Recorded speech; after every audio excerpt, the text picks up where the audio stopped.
Aloha and welcome back to another episode of the Ohana Packers Edition podcast, the podcast where two dudes from halfway across the world talk everything green and gold. I'm Mike, and that's Iowa Joe. And today we're previewing the game against the Los Angeles Rams. Joe, it's going to sound like more of the same, I think. But anything Well, you're I'm going to looking at stop you initially with for your this one? intro. I'm going to stop you with your intro because we are now officially 2 days out from Halloween. So, did you take the little ones out trick or treating?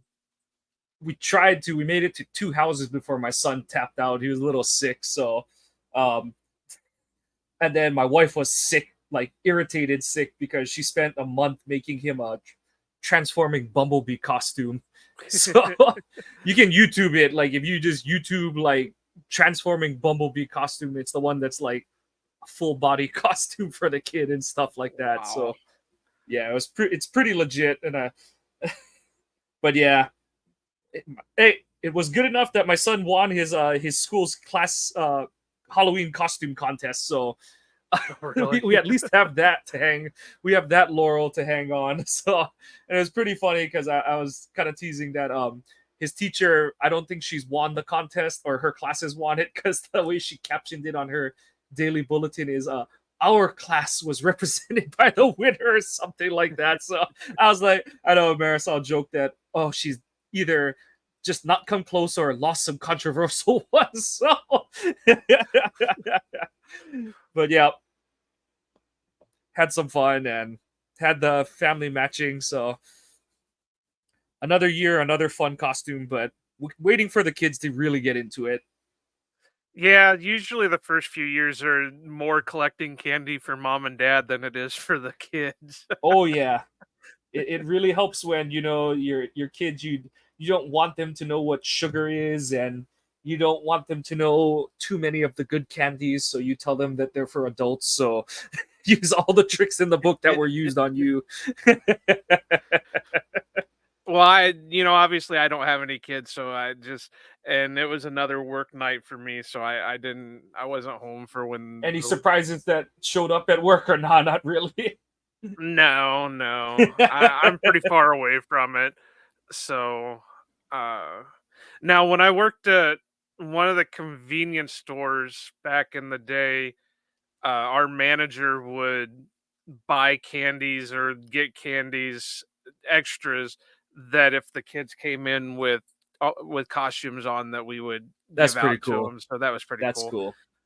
But no, I just had to do a check-in because it's that time of year, or was that time of year. So,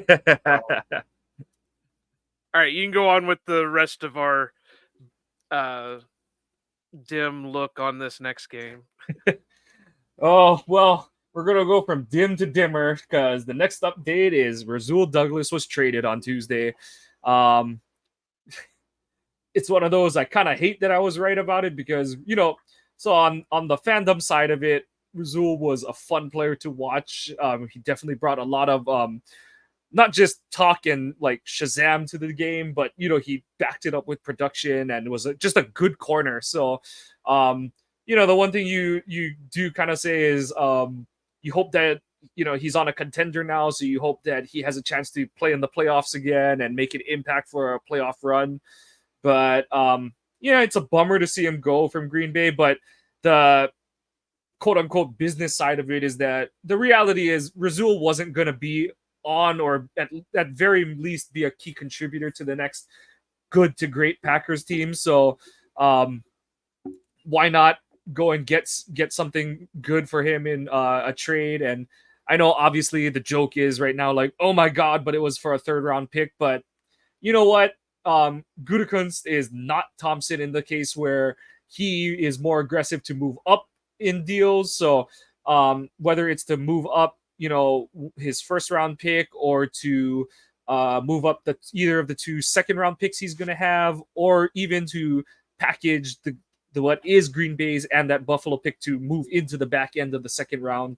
A lot of options, opportunities to be had for the Packers. But yeah, Joe, what are your thoughts on that trade? I think you touched on most of it. I was kind of doing my best to call out people on Twitter that were, all doom and gloom with it because I was saying pretty much the same thing. On the fandom side, yeah, I understand it. Um, y- we have very few bright spots as is for this team.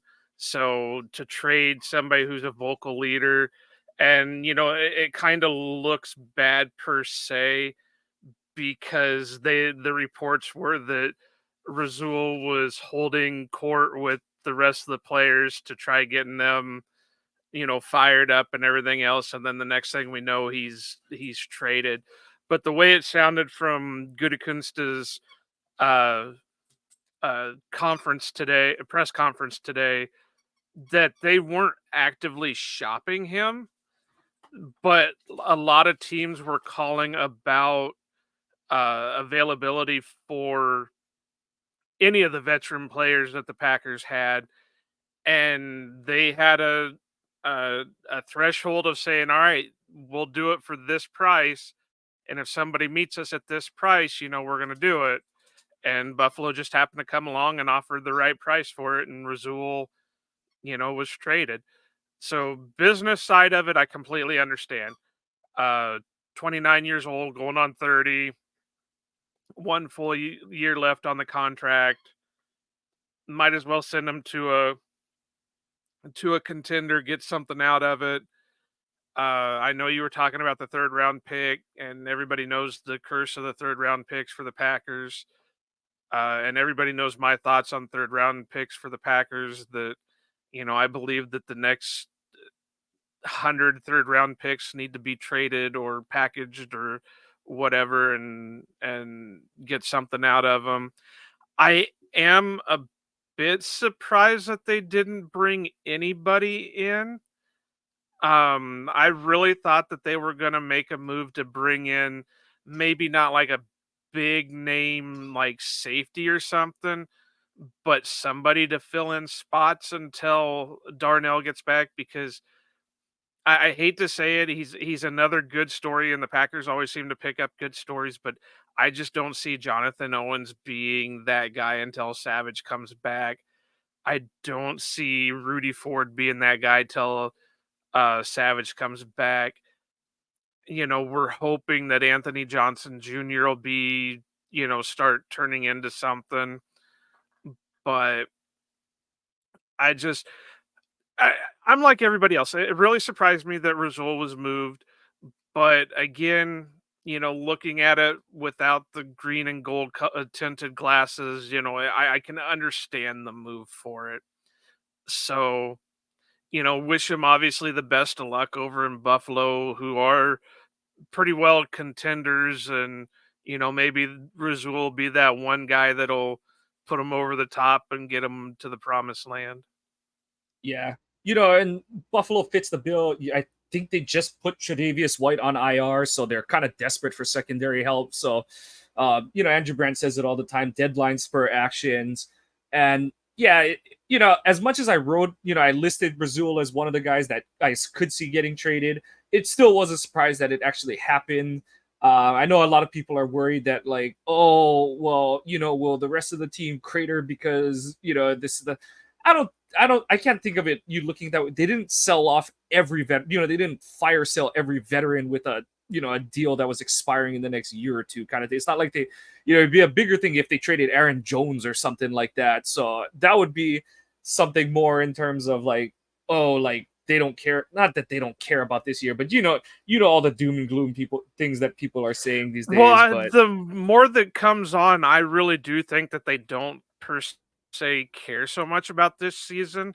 I think it was all this, no matter what the talk was, this season was always going to be to see what Jordan Love could do and whether or not he will be able to do what they had hoped.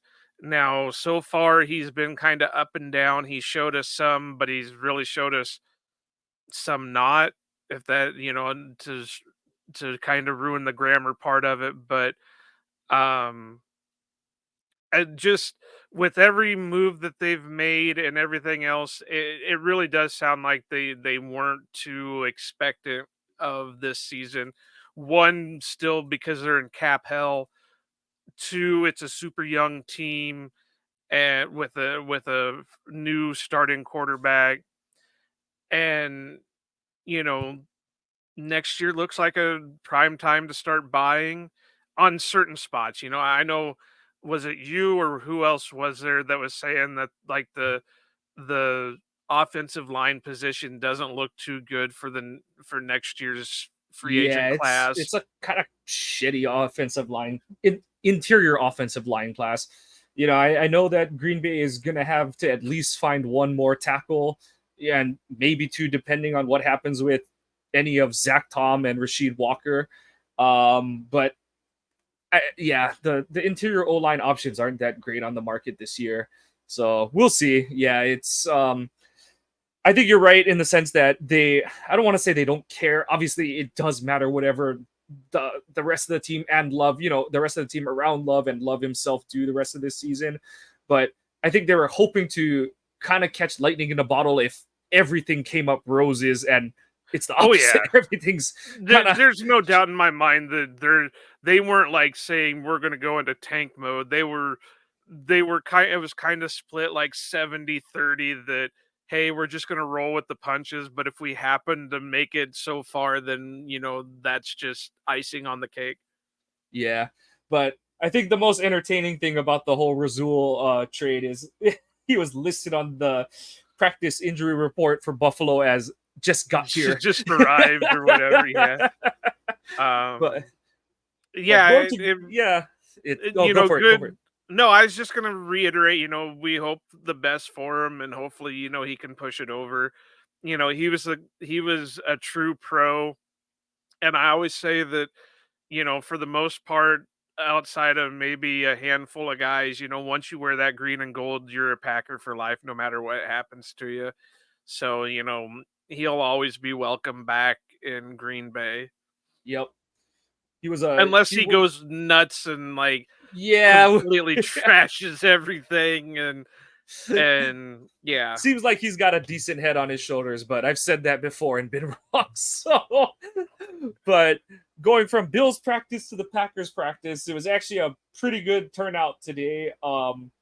The Everyone participated in some regard, including Jair, Aaron Jones, and Yosh, who came in for Rasheed Walker after Walker was benched and then hurt his foot. I think Yosh said after the game that he fell funny after trying to block a field goal or a kick or something like that. So hopefully he's all right. But it was good to see that he was back out there for limited snaps. But you know what's Um, crazy is Rashid looked like he played better after Yosh went out. well, I don't know grade wise or whatever, but it just seemed like he was playing a little bit better after he got the bench, and then Yosh had to go back out because of injury. maybe he's just one of those guys that needs to get kicked in the ass every once in a while. So And hey, you it's might all know a little about bit better than self-discovery this season. So yeah, and you might know a little bit better than me, because I think this was in my down year where I didn't. He was 2020, right? Or was he uh 2019 no, or Walker 21? 21. He was a 21 year. Yeah. Okay. I think that was my No, he was a down. 22 draft pick. 22 Okay. draft pick. Yeah, yeah, yeah. Yeah, and I think that was just before I started getting back into the draft stuff. But I think I remember something about that. That was one of the reasons he fell so far, was because there was that issue that he just kind of got complacent, and you would have to kick him in the ass once in a while to get him motivated. So maybe that did it, because there was a good 3-game span where he looked solid, and Yep. then he just kind of fell off. Yep.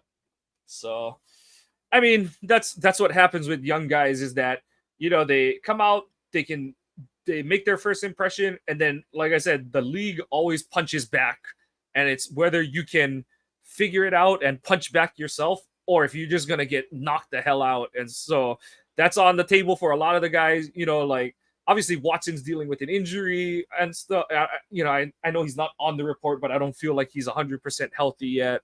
Um, Same for Love. All the young receivers, they're all going to go through that. So that's all part of like you said, it's it's a long season for the rookies, and they're going to take their lumps, and that's the ride that Gutekunst and Lafleur, and everyone's coming out of the woodworks with all their theories and stuff like that. But in some degree, everyone signed off on that. But enough on the Packers side of things. We're here to preview the Rams, and And they're in just as bad a shape as the Packers are.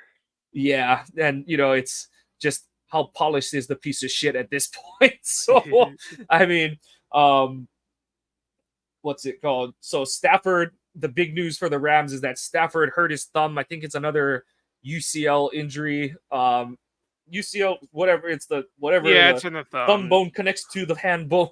Yeah, But something like that. it's something that he's definitely played through before. If you go and look, I don't even remember which year, but he had those years where he had the big splint and he would totally tape up his thumb all the way to the back of his wrist, kind of thing and stuff. So Yeah, they have and him he'd have to have like a special. I remember those years with Favre where he'd have to have like a special splint made that the ice cream they. scoop, the Yeah. or the ice cream, not scoop, but the wooden spoons. Yeah, Well, it wasn't just that, but I remember specifically one year with the thumb where they said they would have to take like rubber or plastic and melt it directly onto it just yeah, so that it was would '03. form.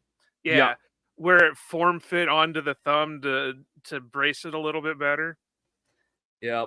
So, I I'm assuming he'll go all the way up to right to the inactives before game time. Maybe, but Hell, didn't they sign a quarterback off somebody's practice squad too? no, they tried to, but he told them, nah, bro. Well, maybe they signed a different one, but they tried to bring that guy Wofford or Wolford back, Yeah, but he but said, nah, I'll then just there stick was on somebody Tampa with the Bay's.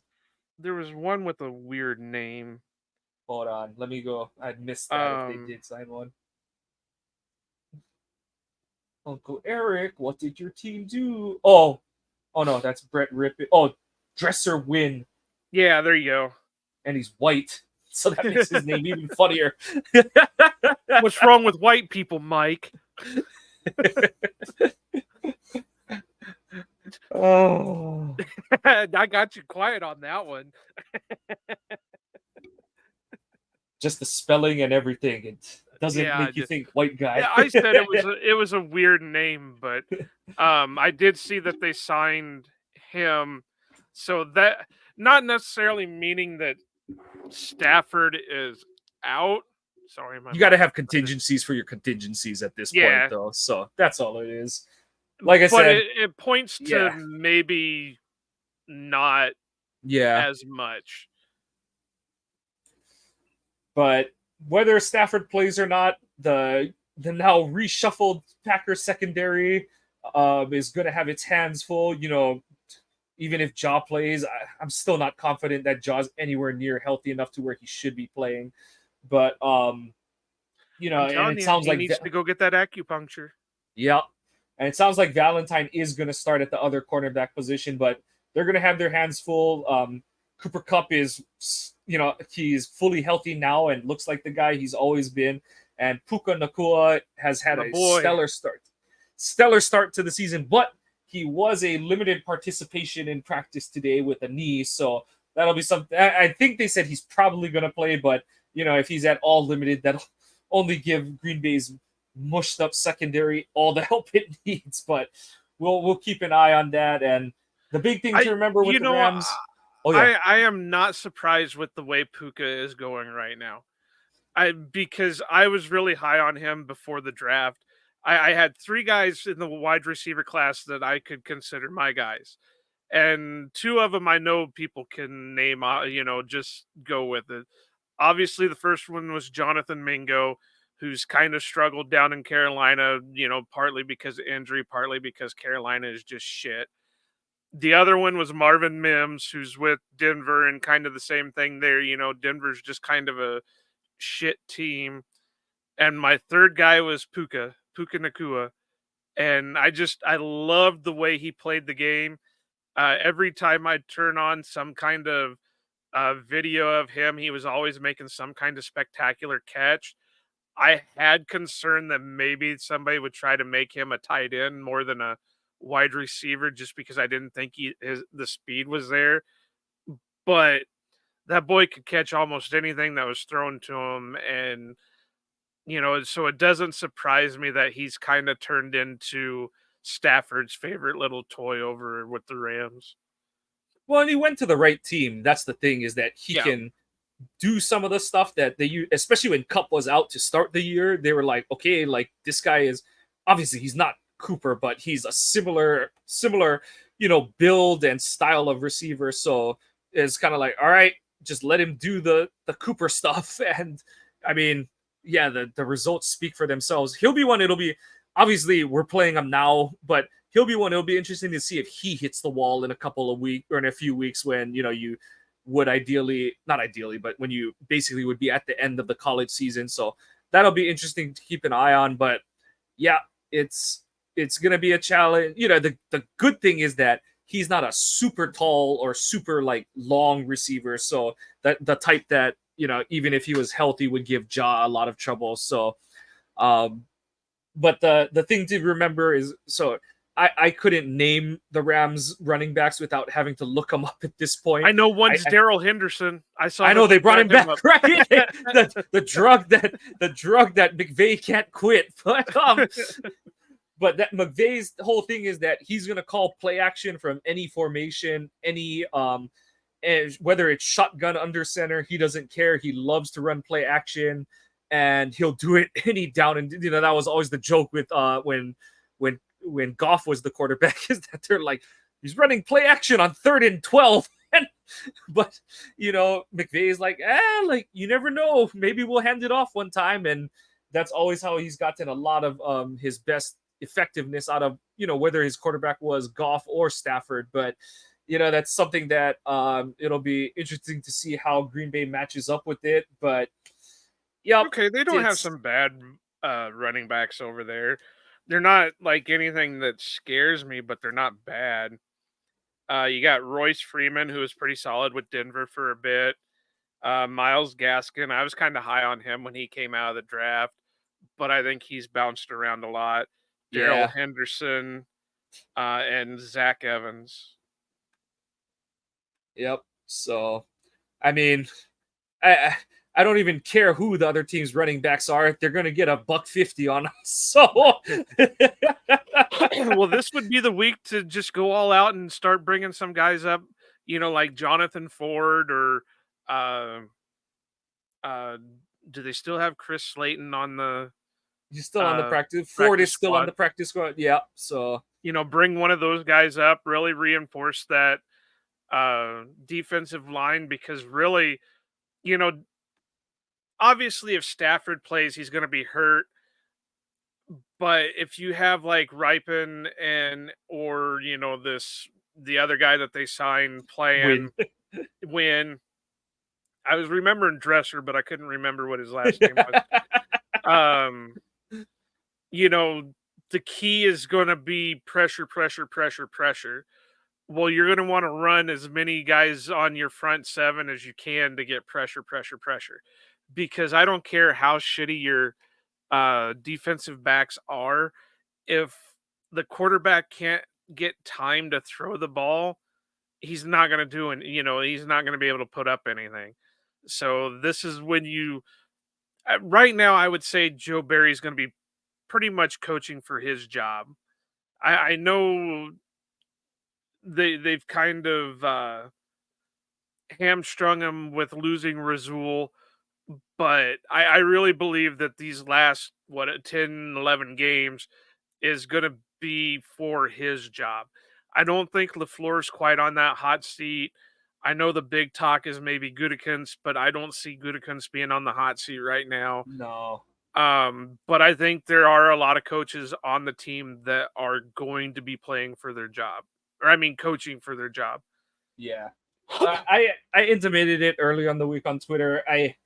I don't think, yeah, they just both of them just signed extensions, and I know that doesn't mean everything, but I would have a hard time to see that all parties involved in the triumvirate of decision making between Murphy, Gutekunst, and LaFleur didn't understand what they were dealing with in terms of it was for all intents and purposes, it was a house of cards, and the cards all fell down this year. So, but I do wonder, the tinfoil hat thought I do have is and we can definitely go into this later, but um, do they say, okay, this is like McCarthy's 2018, where it's like you got to just clean house on your staff and reset the deck kind of thing and stuff? But that's like I said, that's a discussion for Yeah, that's another a discussion day. another day. But I just think that, you know, like we kind of both said with the Raiders game and the Broncos game, this is a game that on paper the Packers should win. They're favorites still right now at this moment. So Right. yeah, and yeah, The so but we know how that goes because we watched the Raiders game and we watched the yeah, Broncos game. So, but by all accounts, they should win the game, especially if Stafford isn't playing. There should be yep. no reason that uh, Brett Ripon or Dresser Win should be able to lead that fucking team against the Packers, especially with the kind of pass rush the Packers have. You know, Gary will eat them alive. Uh, Preston will be decent. Maybe this will be Lucas Van Ness's breakout game. I mean, he's been pretty solid so far this year, but I mean, this could be his, you know, coming out party where it just he has 2 sacks and, Oh, I you missed the know, a big one. couple. I missed the big one for the Rams offense. Rob Havenstein, their right tackle, missed today's practice with a calf injury. So I didn't see how they're expecting him to progress, but that would be a big one if he misses the game.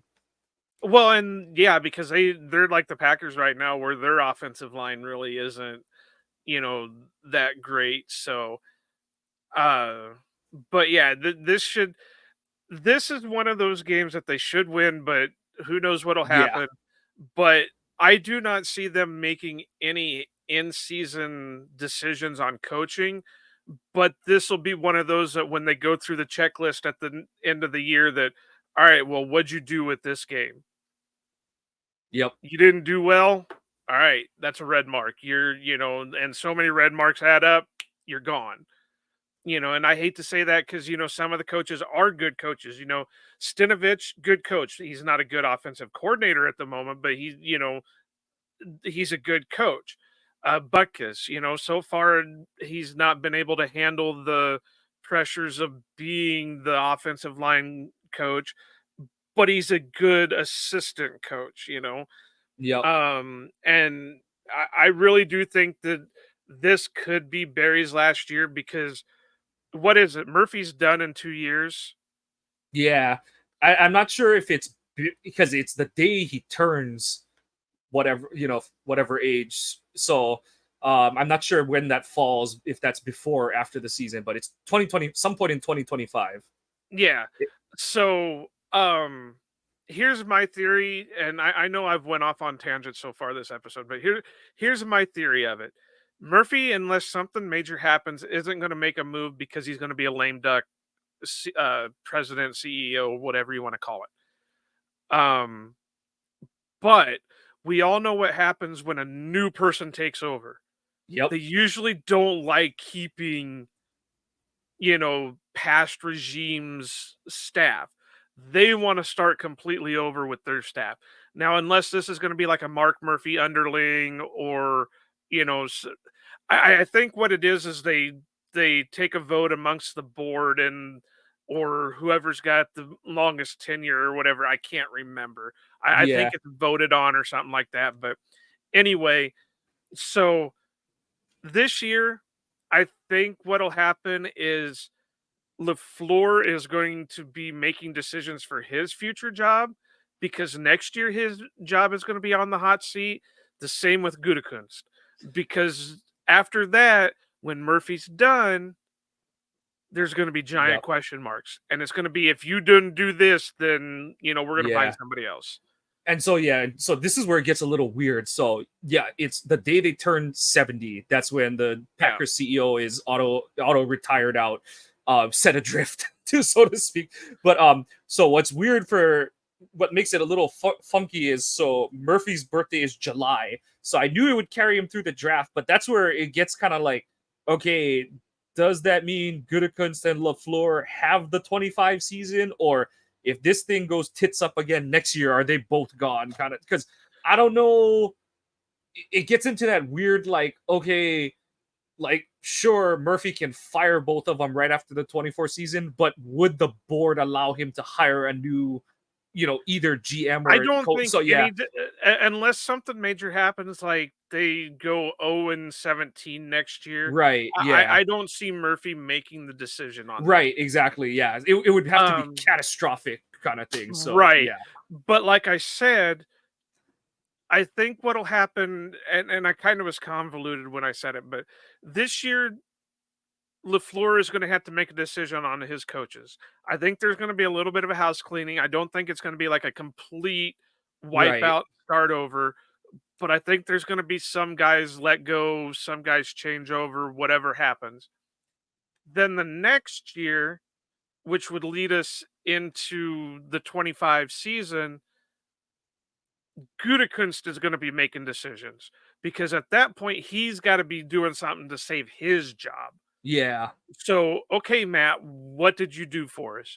Yeah, right, you had a great first few years, but then we had this plan and you suffered, this plan sucked. right, So then after that is when you get the new CEO, president, whatever, and then that's when the big decisions are going to be made. yeah. So That's just my theory. but as we've gone so off tangent, we've blown our mind, just like Aaron Donald has It blown his happened. mind in the last couple times he's played the Packers. Unfortunately, I don't think that's if he loses his mind, it's going to be because he's just kicking everyone's ass in front of him, not like because neither guy who's driven him insane when they've last played him is playing at that level. Elton, I think, is dealing with. I mean, he's one of the guys that's still on the injury report, and Runyon is not playing at the high level he was in the 21 season. So, um, yeah, Donald might have a field day against this interior O line, especially against the run. And the only bit of good news is that one of their leading the Rams inside linebackers, Ernest Jones, is a question mark because of knee knee injury. He was also a DNP, so that could be a big one. But yeah, having shivers thinking of what Aaron Donald is going to do to this Yeah, but didn't Packers you know offensive Josh line. Myers is playing the best football of his career? Yeah, they've dug a hole on that one. I mean, can't just go and throw him out into the bus already at this point. So they've got to just get whatever they can out of it Yeah, and but stuff. I kind of like Todd said on Lombardi's bar, he went out of his way to bring up Josh Myers and how well he's playing. You could have just said, "Hey, they're doing, what they can on the team or for the team and they're having their moments." But no, he went out of his way to say, Josh Myers is playing the best football of his career. Yeah, yeah. I don't have many answers for that one. None that are going to make anyone happy. So I'm not even going to bother. Well, and I know like guys like Dusty and all them are showing that yeah, he's holding up pretty well in pass block, but he's not in run block, but he's still not, and to my eye, without breaking down like the all 22 or anything, he still struggles a bit in the pass block. I, I mean, No, he's had good yeah, he's plays. not Lindsley, and that's the problem. Is that he's he was drafted to hypothetically be a as much as a plug and play guy to fill the shoes of Corey Lindsley, and he has not measured up to that. Whether Creed, and that's the thing is like it's not to me. That's the part that I look at. The Creed Humphrey part of it, yeah, whatever. There's a lot of things that have come out as to why they picked Myers over Humphrey. I have my own, half joke, half serious thing about Humphrey snapping the ball with his left hand. But you know, I look at it more as, they were hoping that he would be, not necessarily, the same level as Myers was, but wouldn't be a severe drop off, and that just hasn't been the case. So it just magnifies it. It doesn't matter which side of it you look at it, but yeah, he just hasn't measured up either to the shoes Lindsley left him or what Creed has done for the Chiefs, and it's just exacerbated the issues on the interior of the offensive line. So yeah, that's where it But stands with that.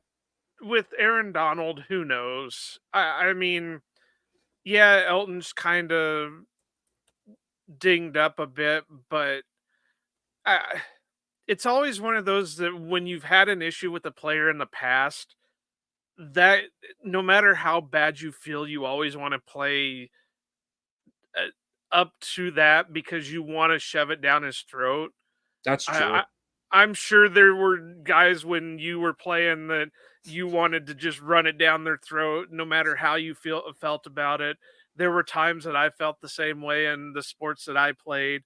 So, you know, I could see him coming out and looking like his old self again just because it is Aaron Donald, and then the next game he comes back down to earth and, maybe struggles a little bit because he put a little too much effort into it, but, yeah, Donald is gonna, give the Packers a hard time, but, uh, that's where LaFleur has to work around it. Okay, well, we're not going to be able to do this, so let's work on this. We're not going to be able to run up the gut, so let's work on some outside runs. Let's work on our quick screens. Let's, play We're gonna run action that a little bit stupid more. McCarthy play 20 times again. Yeah, yeah. So I'm stealing my resolve for that already. But yeah, it's I know I hate that it's kind of the same as what it's been the last. But that's the problem with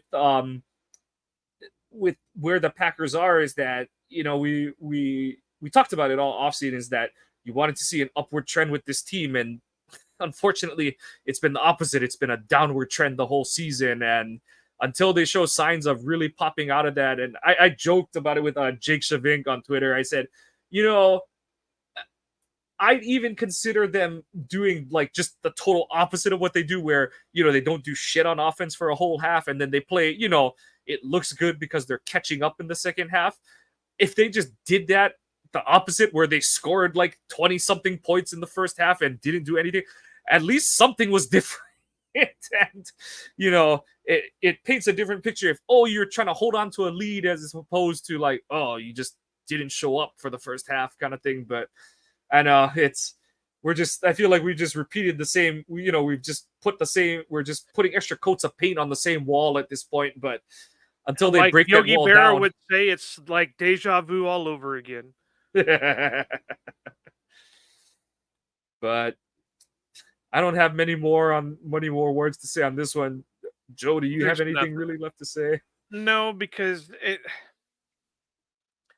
again, like we were talking about with the Razul trade, from the fan side of it, it's been disappointing, and I don't look to it get much better. I hope it does, but from a fan point of view, it's not looking great. But from a analytical type look at it, I think we're progressed where we probably should be with the type of team that we have. So it can only go up from here. I don't think Right. it can go any worse. Yeah.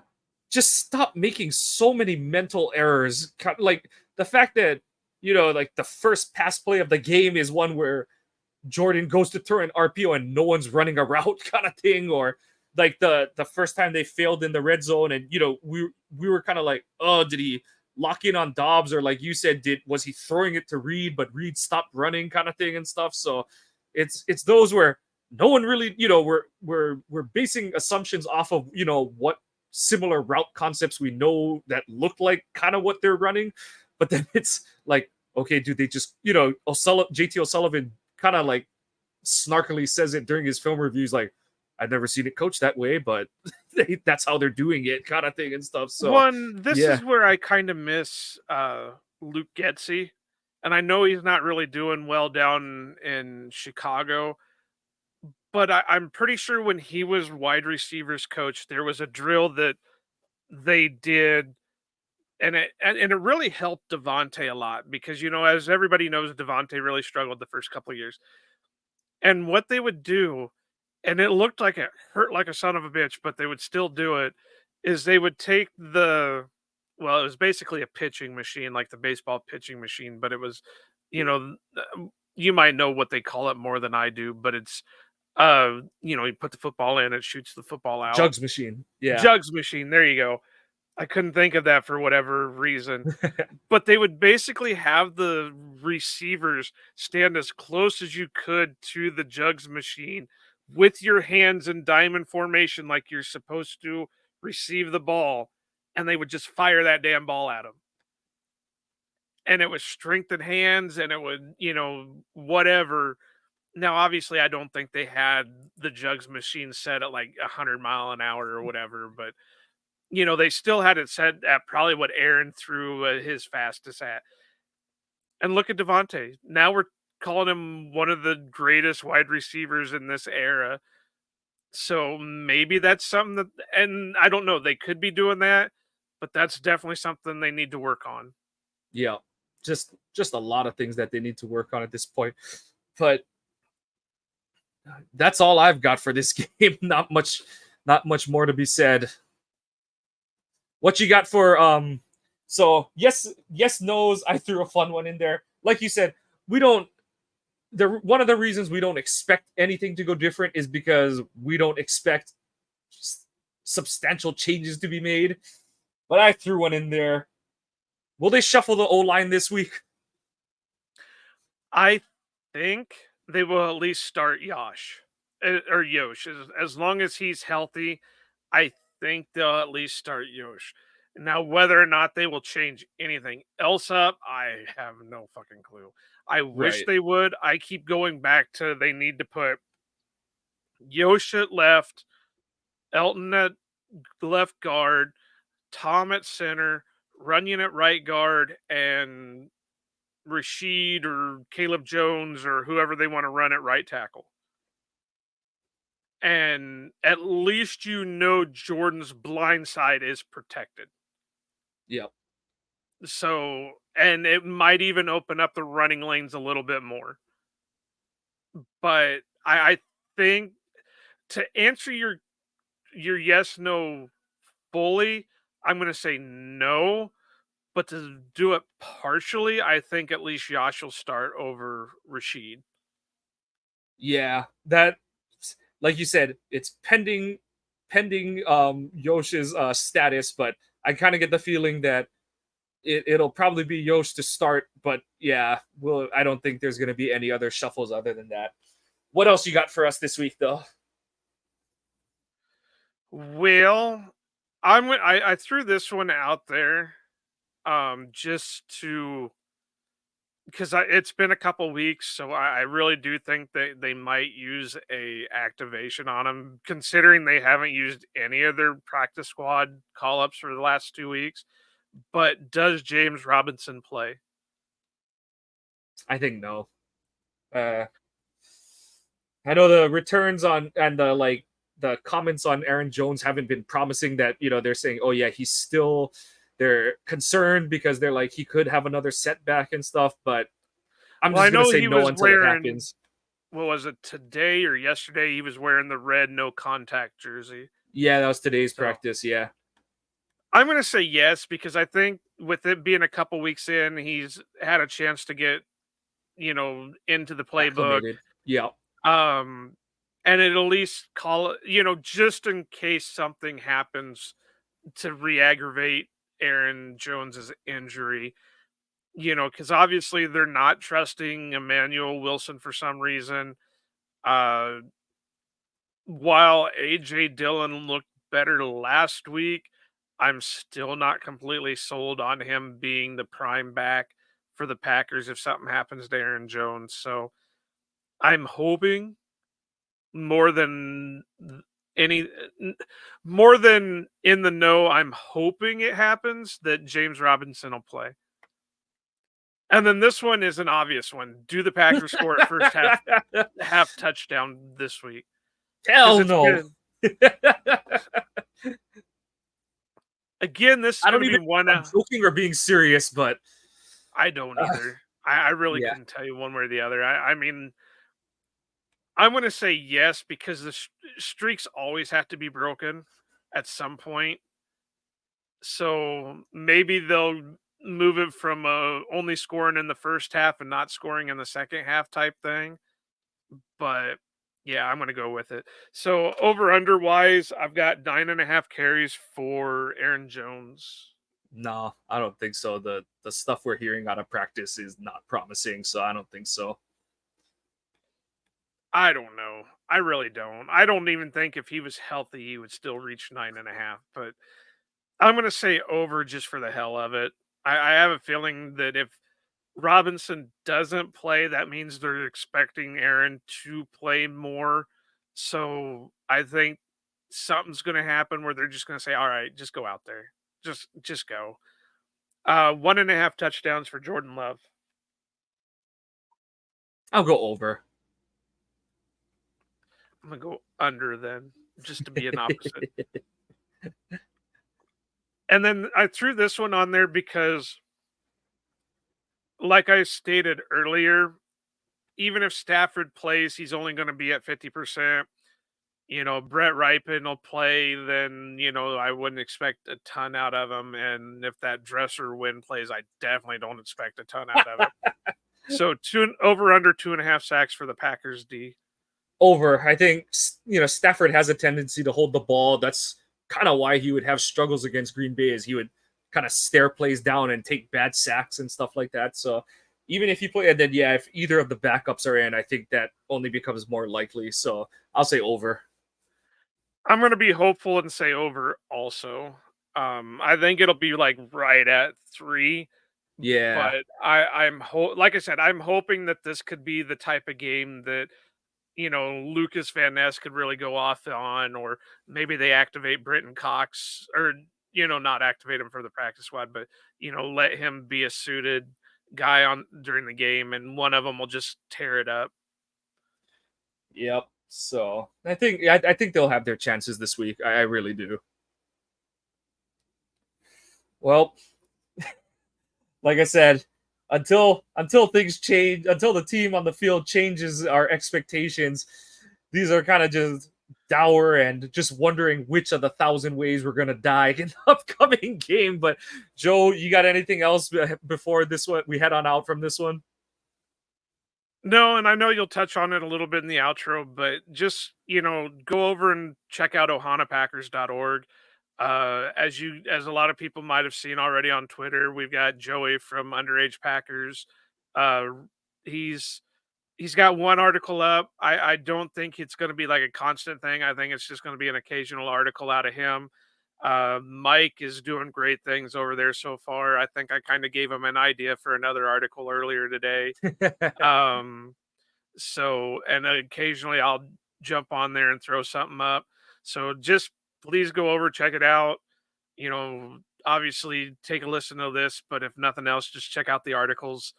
Give them a read. Let these guys know how they're doing on them, and we appreciate all that stuff. Yep, absolutely. So please, yeah, like Joe said, please support the website.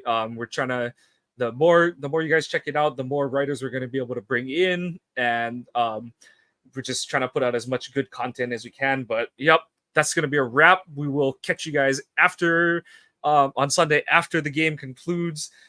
This has been the Ohana Packers edition game preview for the Rams. We thank you for following us along. Please give us a follow on Twitter. I'm at Kawano Mike. Joe is at Iowa_Joe86. Follow the podcast at Ohana_Packers. Website is ohanapackers.org, like Joe says. Yep, please do check out Joey Van Zumeren. He did his farewell ode to Rasul Douglas as his initial post for us, and like Joe said, Joey will have more posts to come in the future.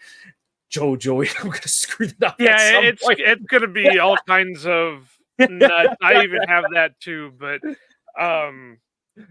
yeah, it's going to be crazy, but he's an up and coming writer. He's going to school at the University of Missouri right now for journalism. So, we're just kind of helping him get an outlet to perfect his craft. So, Yep. and he's helping us build the brand. So, yep, absolutely. But bringing it from Joey back to these two guys, just follow us on whatever podcast listening app you like to use. Give us a subscribe, give us a like if you're enjoying what you're hearing, and whether you're enjoying or have criticisms, please leave us comments. We like any feedback we can get. And that's gonna wrap it for this opponent preview edition of the podcast. We say mahalo and aloha.